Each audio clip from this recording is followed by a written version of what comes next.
Channel Swathi's wonderland.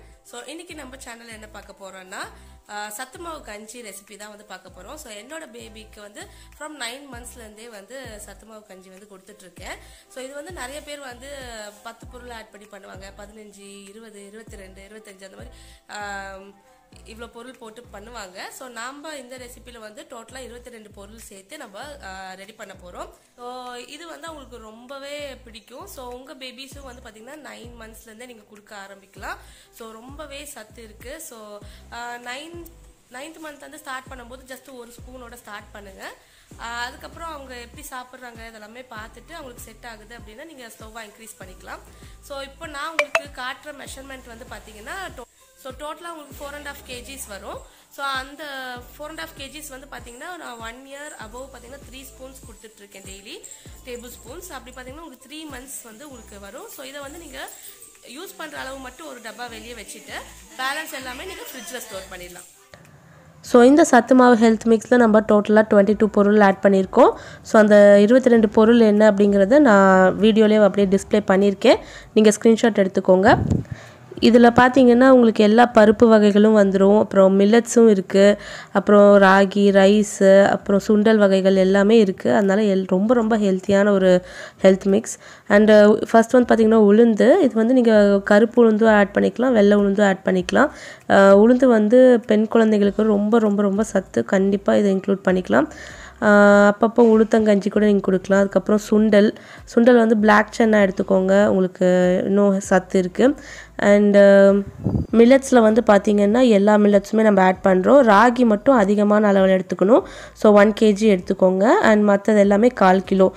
கம்பு, வரகு, திணை, குதிரைவாலி, சாமை இது எல்லாமே 1/4 கிலோ. அண்டு கோதுமை வந்து சம்பா கோதுமையாக எடுத்துக்கோங்க, 1/2 kg. ரைஸ் வந்து பார்த்திங்கன்னா ரெட் ரைஸ் எடுத்துக்கோங்க, சிவப்பு புட்டரிசின்னு சொல்லுவாங்க இல்லையா, ஸோ அது வந்து 1/4 கிலோ. அப்புறம் பாசிப்பருப்பு 1/4 கிலோ. அப்புறம் சுண்டல் 100 கிராம், கொள்ளு 50 கிராம், பார்லி 100 கிராம், அப்புறம் ஜவ்வரிசி வந்து 100 grams, அப்புறம் நிலக்கடலை வந்து 100 grams, மக்காச்சோளம் வந்து 1/2 kg, பொட்டுக்கடலை வந்து 1/4 கிலோ, அண்டு உளுந்து வந்து 1/4 கிலோ, அண்டு ஒயிட் சோளம் வந்து 1/4 கிலோ. நட்ஸில் வந்து பார்த்திங்கன்னா ஆல்மண்ட் அண்ட் கேஷ்யூ மட்டும் எடுத்திருக்கேன். ஸோ ஆல்மண்ட் வந்து 200 grams, கேஷ்யூ 100 grams.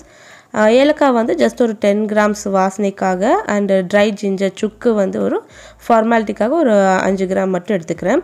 ஸோ இப்போ நீங்கள் இது எல்லாமே ஃபஸ்ட்டு அளந்து வச்சுக்கோங்க. அதுக்கப்புறம் இந்த மாதிரி ஒரு கடாயில் கொஞ்சம் ஹெவி பாட்டமாக வச்சுக்கோங்க. ஸோ ஒரு ஹெவியான கடாய் எடுத்துகிட்டு ஒவ்வொரு பொருளாக வந்து நீங்கள் போட்டு இந்த மாதிரி லோ ஃப்ளேமில் வறுக்கணும், ஓகேங்களா? ஸோ நீங்கள் எல்லா பொருளும் ஒட்டுக்கா வந்து போட்டு வறுக்கக்கூடாது. ஸோ இது எல்லாருக்குமே தெரியும், பேசிக்கான விஷயந்தான். பிகாஸ் இப்போ ஒவ்வொரு பொருளும் வந்து ஒவ்வொரு மாதிரி டைம் எடுத்துக்கும் வேகிறதுக்கு, ரோஸ்ட் ஆகிறதுக்கு. ஸோ இப்போ பார்த்திங்கன்னா சோளம் அப்புறம் சுண்டல் வகையெல்லாம் பார்த்திங்கன்னா லேட் ஆகும், மற்றதெல்லாம் சீக்கிரமாக வந்து ரோஸ்ட் ஆகிடும். ஸோ அதனால் ஒவ்வொன்றும் தனியாக வறுத்துக்கோங்க. டோட்டலாக உங்களுக்கு ஒரு 3 hours கிட்ட ஆகும் இந்த அளவு நீங்கள் பொறுமையாக லோ ஃப்ளேமில் வறுத்திங்கன்னா. ஸோ நல்லா எல்லாமே வந்து ரோஸ்ட் பண்ணிவிட்டு இந்த மாதிரி ஒரு அகலமான ஒரு பிளேட்டில் வந்து நல்லா ஃபேன் அடியில் ட்ரை பண்ண விடுங்க. ஸோ நல்லா சூடு ஆறுனதுக்கப்புறம் நீங்கள் வந்து இதை போய் அரைச்சிட்டு வந்துடலாம். ஸோ இது வந்து டோட்டலாக 4.5 5 kgs கிட்ட வரும். ஸோ அதனால் வீட்டிலேயே வந்து இதை அரைக்கிறது கஷ்டம், ஃபைன் பவுடராக உங்களுக்கு அரைக்கணும். ஸோ அதனால் வந்து பக்கத்தில் அந்த மாவு மில்லெல்லாம் அரைச்சி கொடுப்பாங்க இல்லையா, அந்த மாதிரி நீங்கள் போய் அரைச்சிட்டு வந்துடுங்க. ஸோ இந்த அளவுக்கு ஃபைன் பவுடராக அரைச்சிட்டு வந்துடணும். ஸோ வந்தோடனே அதுக்கப்புறம் பாக்ஸ்லேருந்து அந்த மாவெல்லாம் ஒரு பிளேட்டில் திருப்பி வச்சு நல்லா ஆற வச்சுட்டு அதுக்கப்புறம் நீங்கள் ஸ்டோர் பண்ணிக்கோங்க, என்ன கண்டெய்னர்ஸில் வேணுமோ ஸ்டோர் பண்ணிக்கோங்க. ஃபர்ஸ்ட் வந்து 1 tumbler அளவு தண்ணி எடுத்துக்கோங்க. ஒரு ஸ்பூனுக்கு வந்து 1 tumbler அளவு தண்ணி வந்து அளவு. ஸோ ஃபஸ்ட்டு தண்ணியில் பவுடர் போட்டு மிக்ஸ் பண்ணிக்கோங்க, லம்ஸ் எல்லாம் இல்லாமல். அதுக்கப்புறம் வந்து ஸ்டவ் ஆன் பண்ணுங்கள். ஸோ இப்போ ஸ்டவ் ஆன் பண்ணிவிட்டு கொஞ்சம் மீடியம் ஹீட்லேயே வச்சு நீங்கள் ஸ்டர் பண்ணணும். மிக்ஸ் பண்ணிகிட்டே இருங்க, இல்லைனா ஒரு ஸ்டேஜுக்கு மேலே வந்து அடிப்பிடிச்சிடும். ஸோ இது நல்லா வெந்ததுக்கப்புறம் வித்தின் ஒரு 2-3 minutesலேயே உங்களுக்கு கொஞ்சம் அது கெட்டியாக ஆரம்பிச்சிடும். அப்போ வந்து ஒரு பிஞ்ச் ஆஃப் சால்ட் ஒரு நாட்டு சக்கரை வந்து ஆட் பண்ணிக்கலாம். இது வந்து ஆப்ஷனல் தான். உங்கள் பேபிஸ் வந்து சால்ட் எதுவும் இல்லாமல் சாப்பிடுவாங்கன்னா ரொம்ப நல்லது, அப்படியே கொடுங்க. இல்லை அவங்க சாப்பிட மாட்டேங்கிறாங்க அப்படின்னா ஒரு பிஞ்ச் ஆஃப் சால்ட் இல்லை நாட்டு சக்கரை கொடுத்து அவங்களுக்கு சாப்பிட வைங்க. இது 1 time இல்லை, மார்னிங், லஞ்ச், டின்னர் எப்போ வேணால் நீங்கள் கொடுக்கலாம். ஸோ எப்படி ப்ரிப்பேர் பண்ணுவோம் அப்படிங்கிறத பார்த்துருப்பீங்க. ஸோ இது வந்து நீங்கள் 1 dayக்கு 1 time மீலாகவே நீங்கள் கொடுத்துடலாம். ஸோ நல்ல ஃபில்லிங்காக இருக்கும். ஸோ உங்களுக்கு இந்த வீடியோ பிடிச்சிருந்தா மறக்காம லைக் ஷேர் சப்ஸ்கிரைப் பண்ணுங்க. நெக்ஸ்ட் இன்னொரு இன்ட்ரெஸ்டிங்கான வீடியோவில் மீட் பண்ணலாம். பாய். ஓப்போ பாய் பாய்.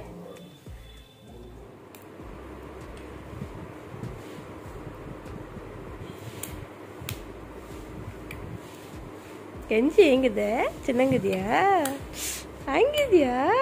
Okay okay okay.